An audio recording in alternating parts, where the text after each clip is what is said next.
புத்திசாலிக்கும் திறமசாலிக்கும் என்ன வித்தியாசம்? என்ன வித்தியாசம்? நீங்க புத்திசாலியா திறமசாலியா? சொல்லுங்க. அத இனிமேல சொல்ல கூடாது. நீங்க புத்திசாலியா திறமசாலியா? ரெண்டும் கலந்து ரெண்டால வகுத்திருக்கேன் என்ன. ஐயோ, எங்க புத்திசாலிக்கும் திறமசாலிக்கும் என்ன வித்தியாசம்? ஆண்கள்லாம் குறிப்பா அந்த பாயிண்ட நோட் பண்ணிக்கோங்க. கண்டிப்பாக இந்த பாயிண்ட நோட் பண்ணீங்க. இதான் டிஎன்பிசில முதல் क्वेश्चन வரப்போகுது. அதை விட முக்கியமான क्वेश्चन. புத்திசாலிக்கும் திறமசாலிக்கும் என்ன வித்தியாசம்? பொண்டாட்டி கேட்டதெல்லாம் வாங்கி கொடுத்தா அவன் புத்திசாலி. வாங்கித்தாரேன்னு சொல்றான் பாரு, அவன் தாங்க திறமசாலி. தோச்சு காய போட்டுருவேன். வெறும் காய போடுனா அந்த கிளிப்பை போட்டு காய போடு. அடுத்த படத்தை எப்படி எடுக்க போறேன் தெரியுமா? இந்த மாதிரி ஸ்கெட்ச் போட்டு தான் எடுக்க போறேன். நான் அப்போ 35,000 ரூபாய்க்கு மொபைல் வாங்கியிருந்த அதை உடனே தூக்கிட்டு போயிட்டான். அசால்ட்டா உட்காந்துருக்க போறான்டா, போயிட்டு போறேன். சார்ஜர் என்கிட்ட தானே இருக்கு. மிதுன ராசின்னு பக்கத்தால் கூப்பிட்டு, அது என்னங்க வித்தியாசமா ராஜேஷ் மிதுன ராசி அப்படின்னு. யாரையும் அந்த டாக்டரை ராசிலா டாக்டர்னு சொல்லக்கூடாது. அதுக்காச்சும் அவர் ராசி அங்கேயே போட்டுவார். கேள்விப்பட்டது இல்ல. கண்ணை மூடி திறங்க உடனே அது கீரைசா மாறி. கண்ணை மூடி திறந்து பார்த்தீங்கன்னா அது கீரைசா மாறி. இதுக்குனே 6 மணி பஸ் புடி. எப்பயுமே ஒரு பறவை சிரிச்சுக்கிட்டே இருக்குமா? என்ன பறவை? ஈ.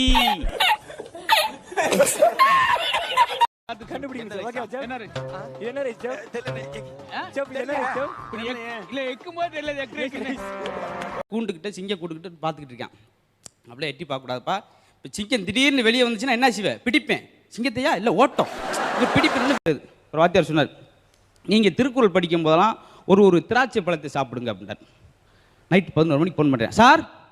சார் திருக்குறள் படிக்கும்போது திராட்சை பழம் சாப்பிட சொன்னீங்களே, எத்தனை திராட்சை பழம் சாப்பிட்றது அப்படி இருக்கான்? எத்தனை திருக்குறள் படிக்க கேட்டால் அவன் மனுஷன் 1 2 3 4ன்னு சொல்லிக்கிட்டே இருங்க. திடீர்னு அசதியில் அப்படி தூக்கம் வந்துடும். போயிட்டான். மறுநாள் வந்த உடனே என்ன எப்படி இருந்துச்சு? நீங்கள் சொன்ன மாதிரி தூக்கம் வராமல் இருக்கிறப்போ 1 2 சொல்லிகிட்டே இருந்தேன். பரவாயில்ல. எவ்வளோ சொன்னேன்? 4,65,300 வரைக்கும் சொன்னேன். தூக்கம் வந்துச்சா? இல்லை விடிஞ்சு. ஒரு நிமிஷம். இந்த 2 ஜோக் இருக்கு, வெயிட் பண்ணுங்க. ஏமாமா மேல டார்ச் அடிக்கிற? இல்ல அப்பல சோவை ஹைலைட் பண்ண சொன்னாங்க. மதுர வீரன் தானே. உண்மையிலே நானு என்ன பண்றீங்க? மனசார சொல்றேன். அப்புறம் டாக்டர் போகும்போது இந்த விஷயம்லாம் ஒன்று ஒன்றா வரும். டாக்டர் இதே நின்று வச்சு இறங்கி தள்ளுங்க அப்படின்ட்டு. அது எதுவும் அரப்பாடல. ஐயா நான் வந்த வேலை முடிஞ்சு கிளம்புறேன். என்னது? போய் சோலை தலையை கட்டிட்டு வாங்கினாங்க. பெண்கள் நாங்க தான் ஃபயர் தெரியுமா? ஃபயர். ஆமா. ஓ மொச்ச பேரா தட்ட பேரா? எல்லாருக்குமே நான் புதுசா சந்திக்கிறனால உங்களுக்கு ஒரு நியூஸோட வந்திருக்கேன். என்ன சொல்றோம் பாருங்க, கம்பி கட்டுற கதையெல்லாம் எடுத்து போடுறாங்க. நியூஸோட வந்தாங்கன்னா அதாங்க நியூஸ். மதுர வீரன் தானே. ஏன் ரைட் ஹேண்ட்ல வைக்காம லெஃப்ட் ஹேண்ட்ல வச்சிருக்கேன் தெரியலங்கய்யா. காப்பி ரைட்ஸ் வந்துடக்கூடாதுன்னு இருக்கேன். வாகனங்கள் போகக்கூடாதுன்னு போட்டிருக்கீங்களே, வாகனங்கள் தான் போகக்கூடாது. நீ போலாமியா? இல்ல என் பேர் மயில் வாகனம். தாத்தாவுக்கு 16 குழந்தை. குழம்பு போய் சாப்பிட்டாரு. 2 நாய்க்குட்டி பார்த்துக்கிட்டே இருக்கு.